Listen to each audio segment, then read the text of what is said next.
Beleza, pessoal, boa noite, tudo bem com vocês? Uma galera chegou depois e outras já estão aqui desde o começo, mas no primeiro o Sardinha falou um pouco de como a gente está migrando as coisas do nosso monolito para microserviços, né? Seguindo aquele standard pattern e tal. Só que voltando um pouco atrás, antes da gente começar a pensar em fazer isso, a gente precisava criar uma plataforma para suportar essas coisas. Então foi aí que a gente tomou algumas decisões e eu vou falar um pouco sobre o que vem à frente. Beleza, eu trabalho como engenheiro de software aqui no Elo7, tem pouco mais de 2 anos. E o meu foco aqui, eu trabalho bastante com arquitetura de sistemas, containers e Kubernetes. E sou formado em redes de computadores e estou cursando ainda a ciência da computação. Aqui só para dar um overview sobre a agenda que a gente tem, eu vou falar um pouquinho sobre o que é Service Mesh, não sei se todo mundo está na mesma linha aí, só para alinhar rapidinho, sem avançar muito nesse tópico. E aí entrando mais nos problemas que a gente tem, né, quais problemas o issue ajudou a gente a resolver, como a gente implementou, né, na nossa arquitetura. Eu vou falar um pouco sobre as coisas de observabilidade que estão fortemente ligadas com o issue, com o Service Mesh de uma forma geral. E importante também, vou falar de trade-offs, porque nem tudo são flores. Beleza. O que é o Service Mesh? Essa é uma definição minha, tá? Não necessariamente vocês vão encontrar exatamente isso, mas na minha concepção, o Service Mesh é uma framework que vai rodar em cima do Kubernetes para facilitar a comunicação entre os serviços. Basicamente é isso. Então, quando você tem um Service Mesh, você vai conseguir ter recursos que vão facilitar a forma como os serviços se comunicam e como você controla a forma como eles vão se comunicar. Aí vai ter várias coisas que o Service Mesh pode te ajudar a ter, né? Por exemplo, essas partes de Service Discovery e Load Balance, elas já são nativas do Kubernetes. O Kubernetes já te dá isso por padrão, sem você precisar de Service Mesh. Mas com o issue, você tem alguns recursos a mais, que ele coloca acima, né? Você também tem recursos de autenticação e autorização. Só um adendo, esses esquemas de autenticação e autorização não tem nada a ver com o que o Sardinha mostrou no começo, tá? Isso é autenticação e autorização a nível de serviços, então MTLS, coisas afins.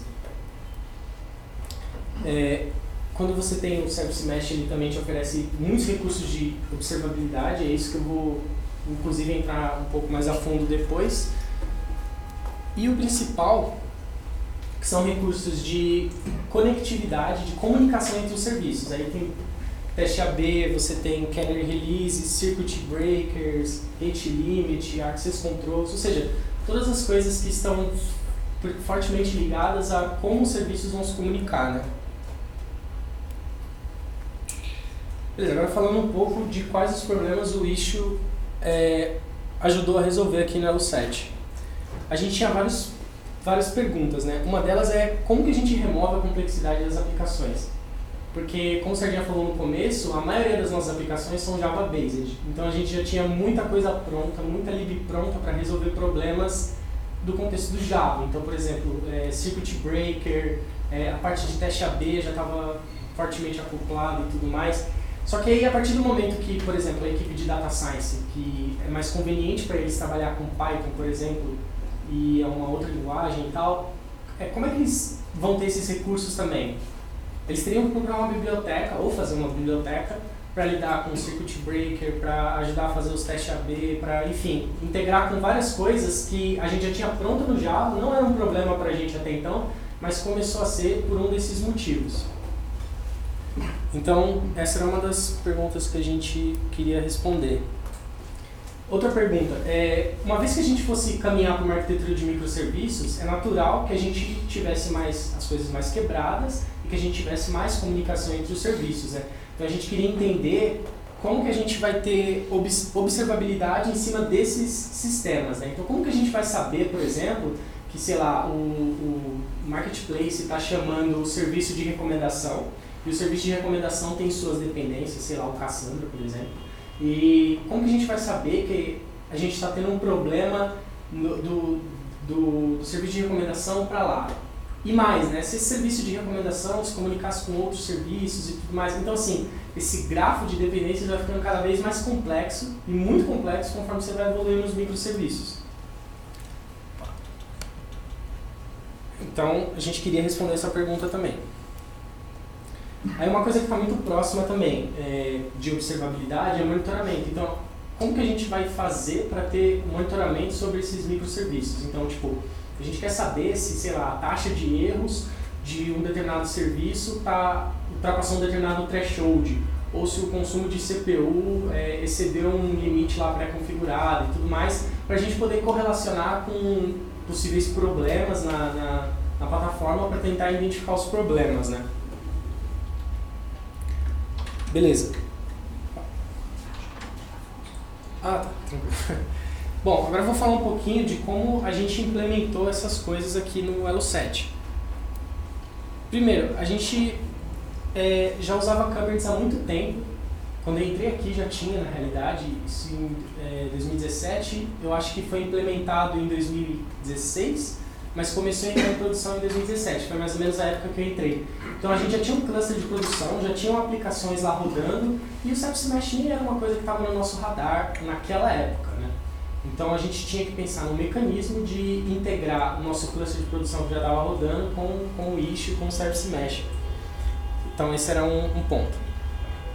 A gente foi lá e pensou, tá, como que a gente pode fazer essa integração? Existem várias técnicas para você fazer a instalação do issue, setup, configuração e tudo mais, mas a mais recomendada, inclusive por eles mesmos, pelo pessoal do issue e tal, é fazer essa instalação através do Helm. Que o Helm nada mais é do que um gerenciador de pacotes do Kubernetes que vai permitir com que você consiga gerenciar o ciclo de vida de todos os recursos do Kubernetes que você precisa criar. Porque no caso do Helm, ele não é tão... no caso do issue, ele não é um recurso do Kubernetes simples, ele não é só um deployment com service. Ele cria vários recursos customizados dentro do Kubernetes. Então ele começa a criar os esquemas que a gente chama de CRDs, que são APIs específicas para funcionamento com o Kubernetes, né? Onde você consegue criar objetos específicos lá dentro do Kubernetes. Então tem uma série de coisas que ele acaba adicionando lá, e a forma mais fácil de você gerenciar o ciclo dessas coisas é através do Helm, né? Só que aí que tá, esse era o ponto, né? A gente já tinha várias aplicações rodando, inclusive algumas que não tinham necessariamente um contexto de estar no mesh. Então como que a gente pensou em separar essas coisas e falar assim, não, vamos fazer o seguinte, o que está rodando bem aqui no Kubernetes, da forma que está, não faz sentido a gente colocar dentro do Service Mesh nesse momento. O que a gente fez? A gente criou namespaces separadas para rodar as coisas que diz respeito ao Service Mesh no Kubernetes. Então, mais recentemente a gente acabou criando duas, que seriam uma para o ambiente de desenvolvimento e outra para o ambiente de produção, só que específicas para rodar coisas do Service Mesh, né? Só que aí quando a gente fez esse esquema de configuração das namespaces para integrar com o Service Mesh, a gente precisava de um mecanismo fácil para as pessoas não precisarem ter que se preocupar com a plataforma do issue em si. Então o que a gente fez? Esse é um recurso que eu não me lembro se vem habilitado por padrão e tal, mas você consegue adicionar anotações na namespace falando assim, olha, toda vez que for criado um pod novo aqui, você faz a injeção do sidecar. O sidecar é o core do issue, vamos dizer assim. É o componente responsável por interceptar todas as requisições de entrada e de saída do Service Mesh. Então você precisa dele. Esse sidecar é o tal do envoy, né? Então, só que a gente não queria que as pessoas precisassem se preocupar, putz, eu vou, sei lá, eu tô com a minha aplicação nova aqui que vai rodar no issue lá e tal, eu não quero me preocupar em fazer o setup do sidecar, tipo, eu quero me preocupar só em fazer a minha aplicação mesmo, as coisas que diz respeito a ela. Então, esse esquema de injeção automática de sidecar é uma coisa que a gente habilitou para facilitar e criar essa abstração. Então, eu diria que os dois pontos principais aqui seriam o Helm, para ajudar a gerenciar todo o ciclo de vida do deployment, do issue, com todas as configurações que ele cria, e essa injeção automática de sidecar, que é alguma coisa essencial, porque sem isso, toda vez que você cria o deployment, você tem que falar lá, olha, injeta para mim o sidecar do Envoy, porque senão não vai funcionar. Eu queria falar agora um pouquinho sobre essa parte aqui de logs, métricas e traces, que isso aqui para mim é o core do Service Mesh, assim, que é aí que ele começa a se destacar dessas coisas que para ajudar a ter observabilidade sobre a parada. Então, vou falar primeiro, acho que sobre métricas. Acho que métricas meio que quase todo mundo está mais sedimentado assim, no mercado. Métricas basicamente são informações que podem ser instrumentadas através da aplicação, geralmente são instrumentadas através da aplicação, e enviadas para um back-end de dados lá, geralmente o Prometheus, ou tem também o Graphite também, por aí vai. E através de ferramentas de visualização, por exemplo o Grafana, você conecta nesses back-ends e cria seus gráficos lá com suas dashboards. Não sei se dá para ver muito bem aí, mas aqui tem alguns de... Computador. Aqui tem alguns de requisições por segundo, taxa de erro, enfim, algumas coisas assim que você consegue ter. Essas métricas em específico, elas são automáticas, você já consegue ganhar elas, porque lembra que eu comentei que dentro do Istio você precisa do sidecar, né, que é o componente que vai interceptar toda a requisição de entrada e de saída do mesh. Então, se esse cara consegue interceptar toda a requisição de entrada e toda a requisição de saída, ele já tem contexto de várias coisas, né? Ele já tem um contexto da requisição HTTP, quanto tempo demorou, qual era o host de origem, qual era o host de destino, qual era o IP, quanto tempo, enfim, quais que eram os headers que tinham ali e tudo mais. Então, vou botar aqui.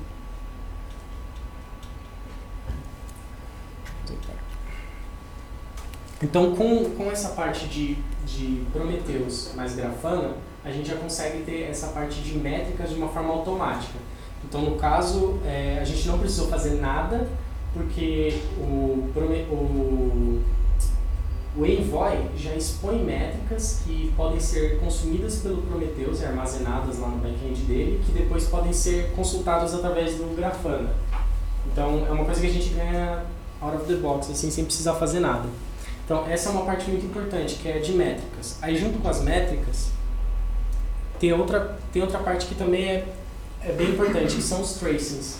Os tracings são, como eu posso explicar, são uns esquemas que você vai conseguir verificar o ciclo de vida de toda aquela transação. Então, por exemplo, esse daqui a galera geralmente chama de trace, e cada linha dessa eles chamam de span. Então, por exemplo, eu acredito que vocês não conseguem ver aí, mas aqui tem o tal do Istio Ingress Gateway, que sei lá, é a porta de entrada do Istio. Ele demorou tudo isso daqui, essa linha amarela. Só que a primeira coisa que ele fez foi mandar uma requisição para um serviço, que demorou todo esse outro tempo aqui. Deixa eu pôr o apontador, que eu acho que fica mais fácil. Isso. E aí esse cara, por sua vez, fez a requisição para um outro microserviço, que por sua vez fez a requisição para outro microserviço, que fez a requisição para outro microserviço. Ou seja, essa parte de observabilidade, de tracing distribuído, a gente também consegue ter usando uma ferramenta que também está fortemente acoplada com o Istio, que é o Jaeger, que inclusive é baseado naquele padrão Open Tracing e tal.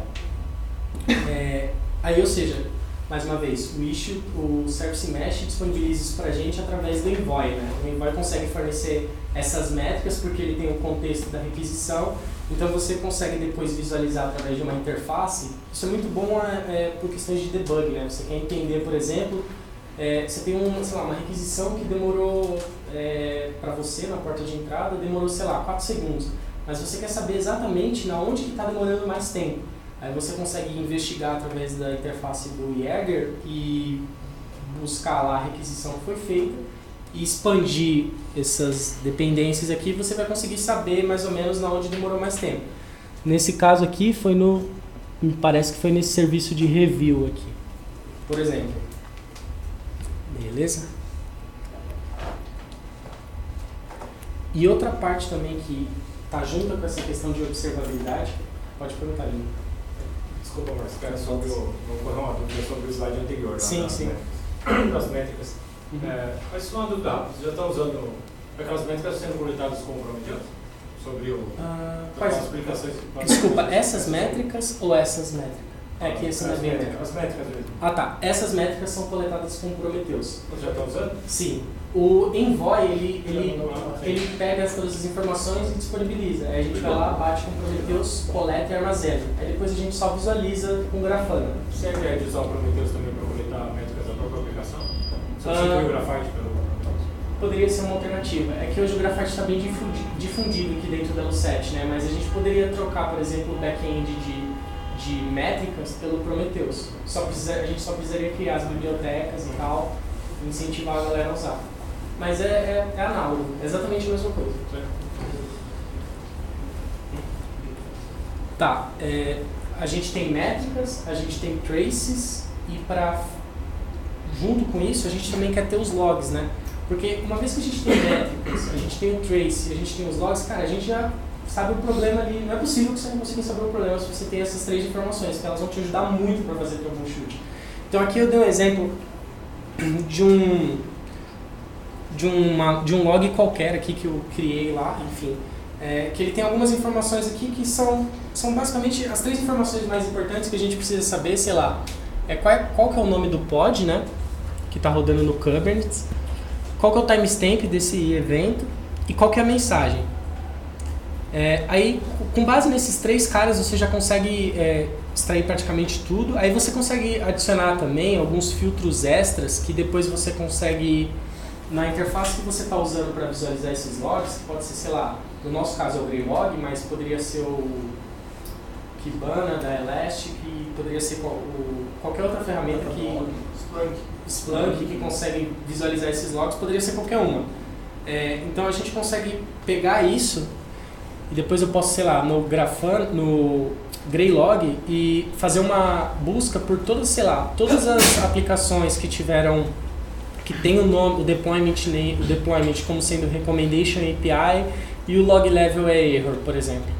E eu também consigo fazer isso usando, consigo na minha aplicação, só que isso daí já é nível de aplicação, né? Você precisa adicionar esses fields para dar mais contexto na aplicação. Então eu poderia, por exemplo, criar um campo novo aqui no JSON de resposta, falando, sei lá, o environment é production, e eu tenho N custom fields aqui que eu consigo colocar, sei lá. Enfim, poderia ser qualquer campo aqui só para dar mais contexto, eu deixei no exemplo. Só uma parte importante dessa questão de logs. Essa parte de logs não tem como você conseguir de forma gratuita com o Service Mesh. Por quê? Qual que é o problema? Imagina que as aplicações elas se comportam de formas diferentes e na maioria das vezes elas têm um contrato de logs diferente.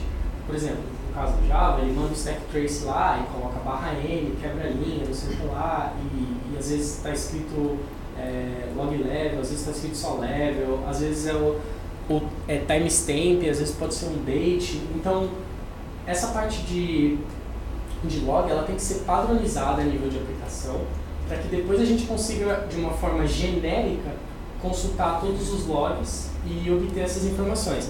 Então, por exemplo... Um logstash não resolve isso aí? Você coloca um drop lá na frente Então, mas você diz um sidecar junto com a sua aplicação? Não, tipo assim, você pode coletar esses logs de N aplicações diferentes, cada um com seu formato, e aí você usa o logstash para, por exemplo, padronizar a saída. Aí então, você manda pro issue ou pro backend. Então, eu vou chegar lá, mas aí a gente, no caso, não daria para fazer com logstash, mas a gente desenhou para usar o FluentD. Aí foi bom esse seu ponto, né? Porque já entra aqui e eu vou explicar. Essa arquitetura é um pouco alto nível de como que a gente pensou para resolver esse problema. Então imagina que, por exemplo, eu tenho o cluster a minha VPC, essa que está tracejado em laranja aqui, né? E eu tenho o meu cluster de Kubernetes que está tracejado em azul. Aqui dentro do cluster eu tenho vários nós e esses quadradinhos aqui, hexágonos, sei lá, eles são os pods da sua aplicação. Dentro de cada um desses nós, a gente tem os daemon sets do FluentD. O daemon set do FluentD ele vai ser uma aplicação normal que vai rodar dentro de cada nó e vai ser responsável por fazer a coleta dos logs. Só que aí que tá, eu poderia fazer de duas formas, né? Tipo, cada aplicação manda do jeito que quiser e eu me mato depois lá no Logstash ou no FluentD ou qualquer cara fazendo vários pipelines para, sei lá, troca tal campo por tal, adiciona tal campo, remove /n, não sei o que lá. Isso ia aumentar muito o custo de processamento aqui no lado do Logstash.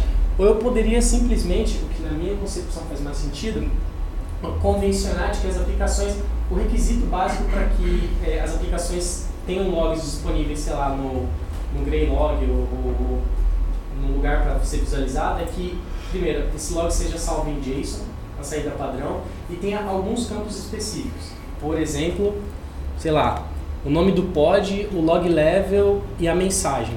Um exemplo.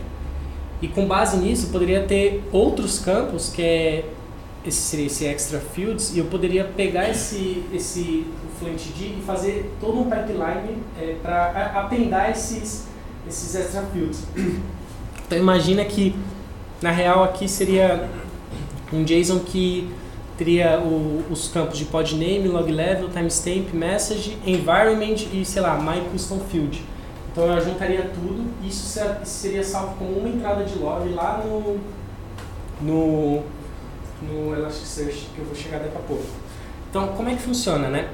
Uma vez que as aplicações mandam o log para saída padrão usando o JSON, a gente vai fazer algumas transformações, precisa fazer essas transformações aqui com o daemon set do FluentD, sei lá, remover um campo específico, ou adicionar, ou enriquecer, enfim, depende do que a gente vai querer fazer. E depois que a gente fazer isso, a gente vai pegar essa mensagem e vai mandar para o Kafka. Por que a gente manda para o Kafka, em vez de mandar, sei lá, para o Elasticsearch direto? Por dois motivos. Primeiro, que com o Kafka, adicionando esse broker, se o Elasticsearch ficar indisponível, eu depois consigo reprocessar essas mensagens e pegar os logs, o que a gente pode dizer que não é impossível de acontecer. O Elasticsearch é meio difícil de lidar às vezes, mas enfim. E o segundo e mais importante é que com as mensagens aqui no Kafka, a gente consegue adicionar um outro consumer para ler essas mensagens e arquivar no S3. Porque a gente tem uma demanda recente, na verdade a gente sempre fez isso, mas a gente teve uma demanda recente que vai pegar um pouco mais, que é com relação à questão da LGPD e tal, e a gente vai precisar arquivar os logs durante um determinado período.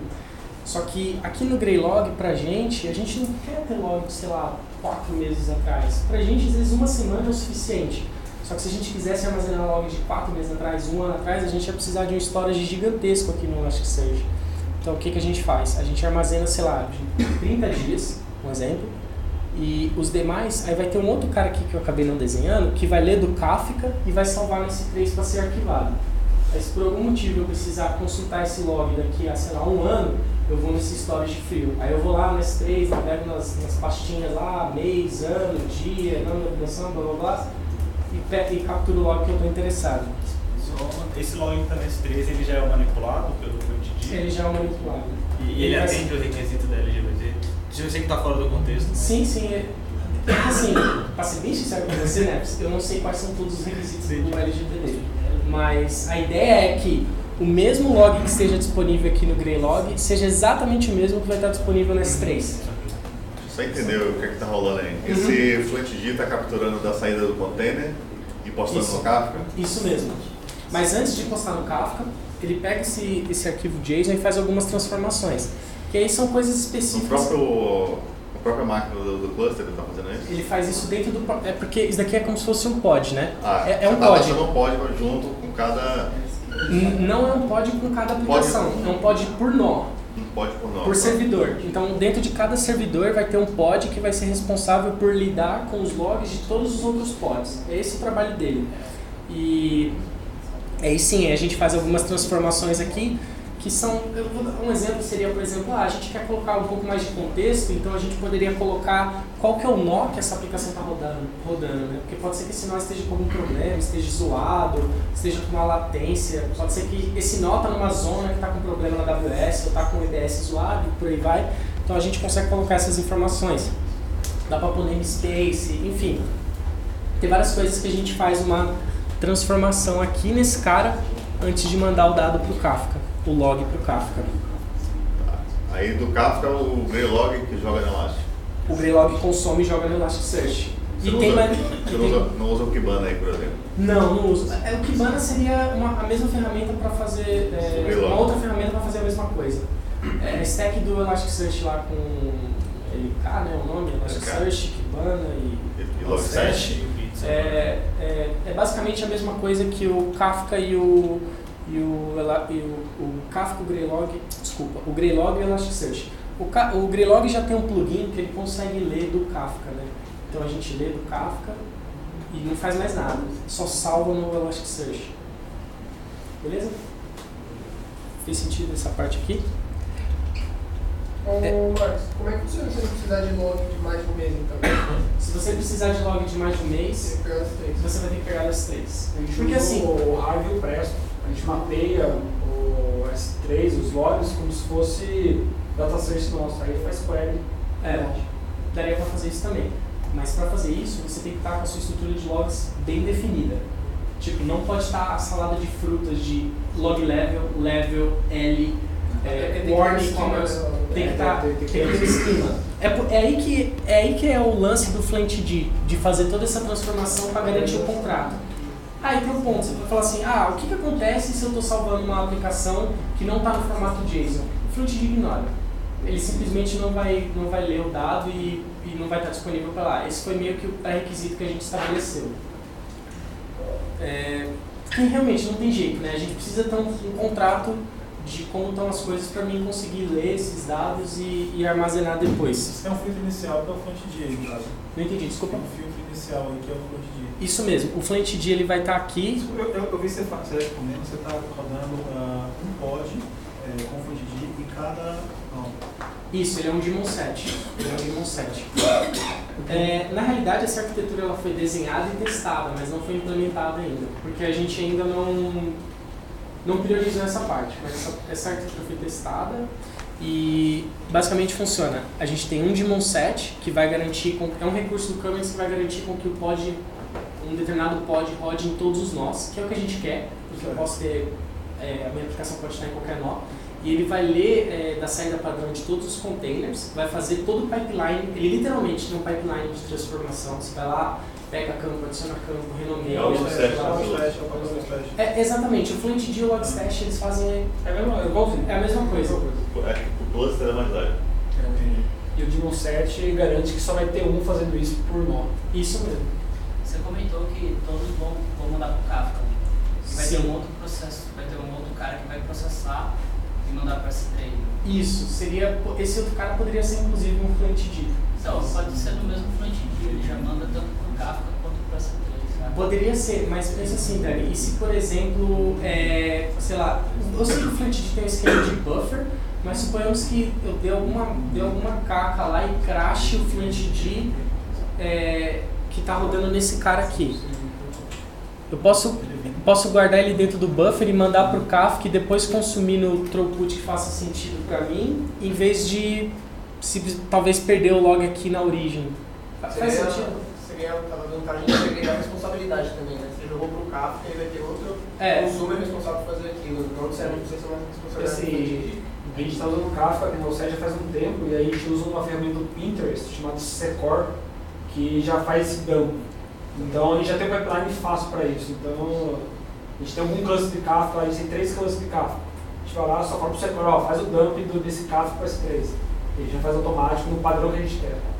Mas de fato, seria possível mandar para S3 também direto do Flentd, só que aí a gente pensou em mandar para o Kafka, que é o broker, aí com a mensagem disponível no broker, eu posso plugar esse consumidor, posso plugar esse, e aí eu já removo a responsabilidade do cara que está tendo trabalho lá de fazer o pipeline. Uma cluster, né? Para dois posts.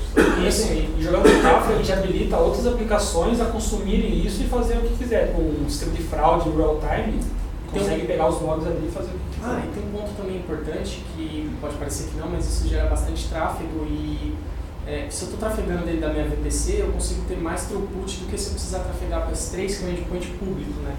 Aí eu mandando essas informações para um endpoint privado e depois de uma única vez mandando para o endpoint público, eu consigo ter um pouco mais de resiliência porque já aconteceu O pessoal que trabalha com Data Science e tal, e Data Lake, já deve ter tomado vários erros da S3, enviando arquivo para S3 muito grande, para fazer, sei lá, um arquivo, ou muitos arquivos pequenos e tudo mais. Então seria ruim se desse esse crash bem na hora que ele estivesse fazendo aqui o pipeline dele e tal. Beleza? O processamento de vocês, esse pod aí vai ser grande ou pequeno? Tem um dimensionamento já? Você lembra, Sardinha, né? Acho que era uma CPU e 4 de RAM, alguma coisa assim. Não, do Jet 7. Não, ixi, era acho que 200 mili-core, eu acho que nenhuma CPU. É que ele é bem leve. É muito leve. Tem um ponto também de que quando ele olha para a mensagem, se não tiver no formato JSON, ele já descarta, ele nem processa. Então, é bem pequenininho o pod. Acho que eu estou confundindo. Acho que está confundindo. É bem pequeno. Mas o formato JSON é o que vai vir do estilo, né? Da aplicação. A aplicação, ela precisa salvar no formato JSON. Você está salvando no storage. Não. A aplicação está salvando na saída padrão. Imagina assim. Imagina que aqui eu tenho meus containers do Kubernetes, né? Sei lá, minha API de recomendação aqui, só para tomar como exemplo, né? Ela está salvando isso daqui num formato JSON na saída padrão mesmo. Aí o Fluentd tem um input que é ler da saída padrão, sei lá, por exemplo, systemd, enfim, ou do Docker Logs mesmo. Aí ele vai ler isso daqui da saída padrão nesse formato. Aí baseado nas regras que a gente vai definir aqui, ele vai fazer os filtros lá do pipeline, adiciona filtro, remove filtro, renomeia. E depois que ele fizer isso, ele vai mandar essa mensagem para o Kafka. Então assim, essa aplicação, a única responsabilidade dela é salvar o arquivo salvar em JSON na saída padrão. É só isso que ela deveria fazer. Eu estou pensando num cenário de concorrência, né? Você Uhum. tem lá, sei lá, 1000 requests simultâneos para cuspir esse JSON na tela desse set que você está fazendo. No std out. Sim. Vai É bagunçar o JSON. Sim, é que eu falei o seguinte, eu falei stdout, mas na real ele usa o journald aqui, do systemd lá e tal. Então ele mantém um cache disso durante um determinado período que é configurável lá. Se eu não me engano, a gente usa 100 megas.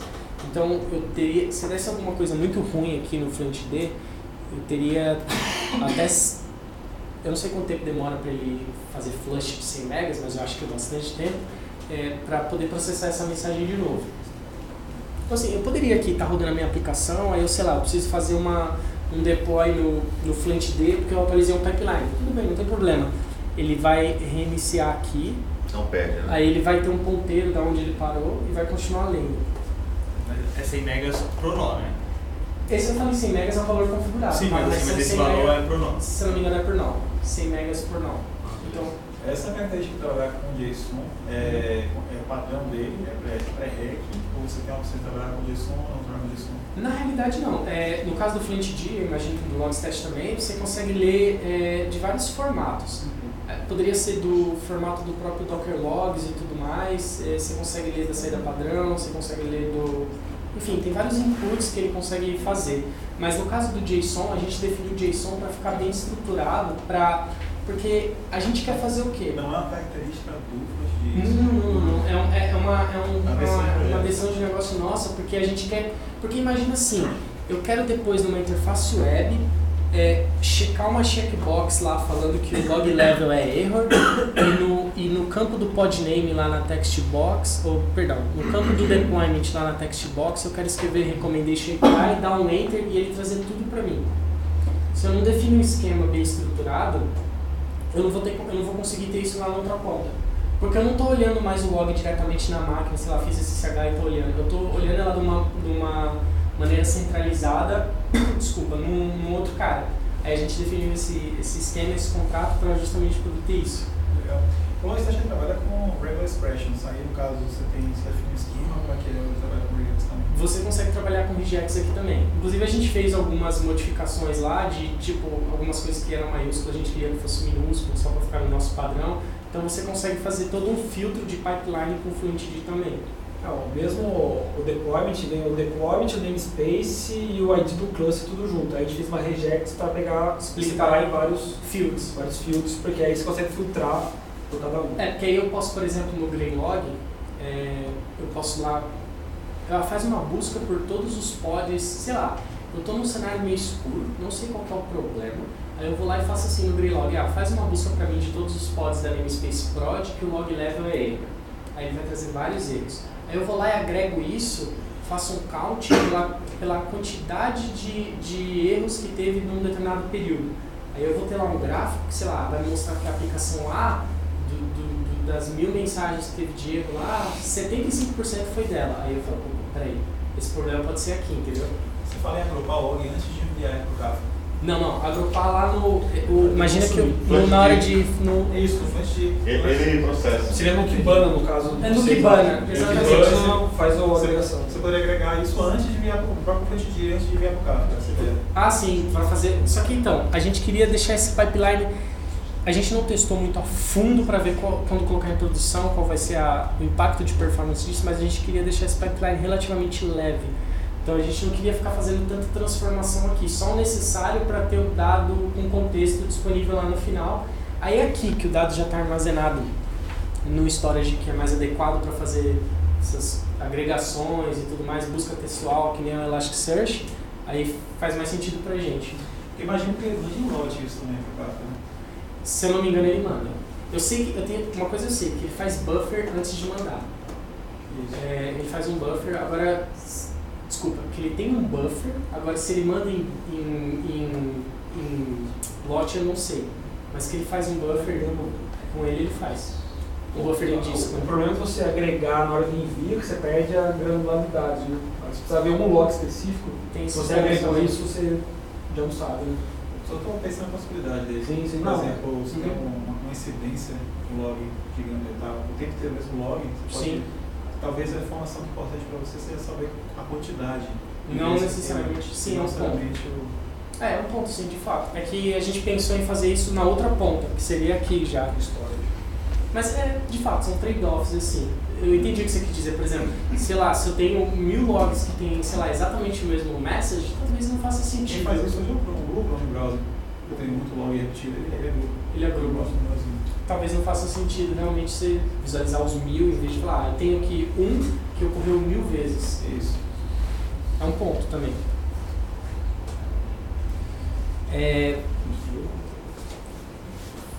Ainda continuando um pouquinho nessa parte de observabilidade, só mudando um pouquinho a chave, eu queria falar um pouquinho do Kiali agora. O Kiali nada mais é do que uma ferramenta para aumentar a sua visibilidade sobre como está a sua rede. Não sei se vocês já viram, provavelmente sim, aquele grafo de microserviços do Netflix lá, bizarro, com milhares de ligações e tudo mais. O Kiali é mais ou menos para isso, assim, é para você conseguir saber, eu não sei se está muito legível, mas que, por exemplo, a requisição chega no meu gateway aqui inicial, aí esse gateway vai mandar para essa aplicação aqui, essa aplicação está na versão V1. Aí essa aplicação que está na versão V1, ela pode mandar, sei lá, uma parte do tráfego para cá, e outra parte para essa outra aplicação. E essa aplicação tem, sei lá, 3 versões, e uma dessas versões manda para cá e por aí vai. Então o Kiali, ele serve para facilitar a sua visibilidade sobre como estão a comunicação entre os serviços. Porque para a gente humano é mais fácil a gente olhar alguma coisa visual e conseguir ter mais uma ideia do que está acontecendo. E inclusive, eu só tirei uma screenshot, não vai dar para fazer demo nem nada, mas o Kiali ele consegue trazer algumas informações, por exemplo, da taxa de requisições que está tendo aqui, né? Então imagina que, sei lá, eu estou tendo, fala um número bom aí, Sardinha, 700 requisições por minuto, sei lá. Eu vou conseguir ter essa visibilidade aqui, e quando eu clico eu consigo saber exatamente o que está acontecendo entre esses serviços, né? Então, a grosso modo, o Kiali é um Grafana do Service Mesh. A gente pode rodar depois um stress test para mostrar para a produção lá, a gente mostra tudo isso. Se tiver tempo, para rodar sim. Vocês já estão usando esse Sim, a gente usa bastante. Esse cara aqui é o nosso melhor amigo. Porque é com ele que a gente consegue ter visibilidade. Porque às vezes a gente não está dando erro para chamar esse serviço, a gente não, olhando aqui a gente já consegue saber isso direto, né? Aí uma vez que a gente olhou aqui e sabe isso, aí a gente vai para os outros caras. Olha log, olha trace, olha métrica. Então, basicamente o Kiali serve para isso. Ele não é... Ele já vem junto com a instalação do Istio, mas eu não lembro se vem habilitado no padrão, você consegue habilitar e configurar. Eu queria falar um pouquinho agora da parte de trade-offs. que a gente enfrentou. A primeira delas é o baixo nível de maturidade de Service Mesh de uma forma geral e do issue também. A gente colocou o issue aqui em setembro de ano passado, setembro de 2018. Ele entrou em Production Ready em julho, se eu não me engano, na versão 1.0. Julho desse ano? Julho do ano passado. Julho do ano passado ele entrou em Production Ready. E atualmente ele está na versão 4.2.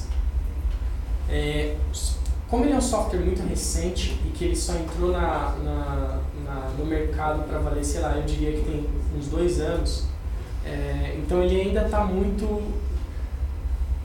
Não é que é maduro, mas ele está sofrendo muitas modificações, que é uma coisa que eu vou falar agora. Como ele é um software recente, então tem muitas mudanças, né? A gente já pegou casos, que não chegou a afetar a gente, né, Serginho, mas já pegou casos que, sei lá, na versão 1.2 uma feature era experimental e na versão 1.3 ela era default.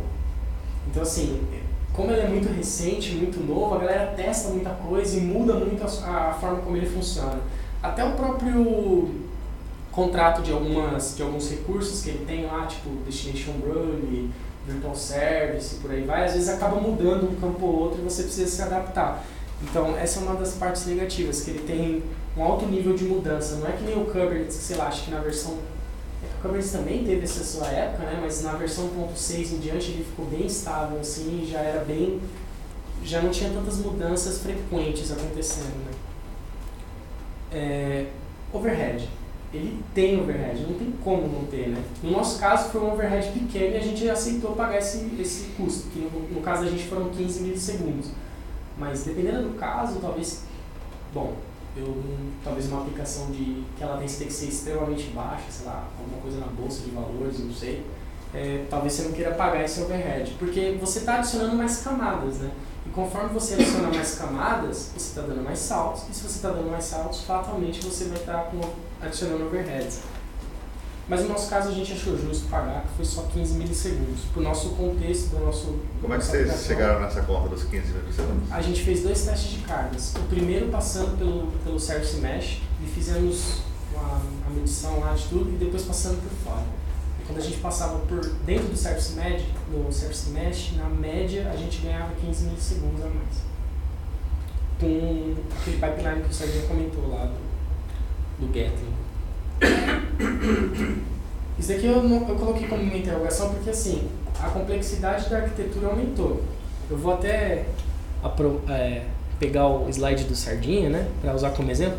A gente saiu de uma arquitetura que a gente estava assim e a gente está caminhando para uma arquitetura onde a gente vai estar assim.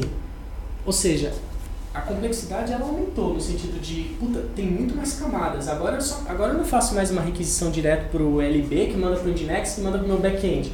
Agora eu faço uma requisição para o LB, a LB vai mandar para um gateway, esse gateway vai fazer pode fazer uma determinada transformação a nível de rede, vai mandar essa requisição para o ZOO, aí o ZOO vai pegar, vai fazer a análise, vai verificar se precisa fazer alguma coisa, vai fazer o roteamento, vai mandar para o Nginx, o Nginx vai lá, ou seja, a gente acabou adicionando mais camadas e conforme você adicionou mais camadas, você aumentou a complexidade da arquitetura. Porque quando você bate o olho assim, você não consegue entender em 10 minutos o que está acontecendo. Você tem que sentar, desenhar, para tentar entender melhor. E talvez até para fazer troubleshoot acaba ficando um pouco mais difícil, porque você tem mais camadas, você tem mais saltos, você tem mais pontos onde pode dar problema. É aí que aquele lance de observabilidade é crucial para ter esse esquema. Bom, esse foi os pontos aqui. E basicamente é isso, pessoal, que eu tinha para compartilhar. Se tiverem dúvidas aí,